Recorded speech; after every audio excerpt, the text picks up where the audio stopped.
आज आपण या व्हिडिओमध्ये 1 महिन्याखालील लहान पिलांचे उवा पिसवाचे नियंत्रण कसे मिळवायचे याच्याविषयी माहिती बघणार आहे.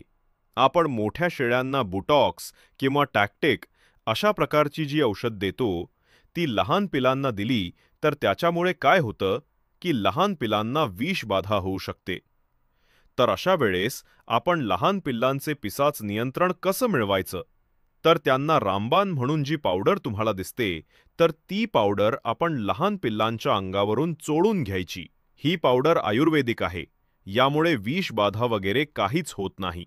पिलाच्या पूर्ण शरीरावरून ही पावडर चोळून लावली तर निश्चित तुम्हाला याच्यातून चांगला रिझल्ट मिळेल.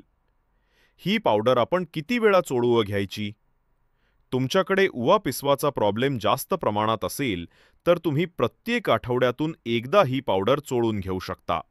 याच्यामुळे काय होतं की करडाच्या शरीरावरची उवा पिसवा आहेत त्याच नियंत्रण आपल्याला मिळवता येतं आणि त्याच्यामुळे करडाची वाढ व्यवस्थित होते.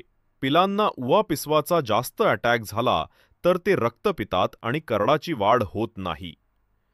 तर त्यासाठी ही जी तुम्हाला रामबाण म्हणून जी पावडर दिसते ही आयुर्वेदिक पावडर आहे. जरी पिल्लांनी थोडी चाटली तरी काही होत नाही. माहिती आवडल्यास चॅनलला सबस्क्राईब करा, जेणेकरून शेळी पालनामधील कामाची माहिती आधी तुमच्यापर्यंत पोहोचेल.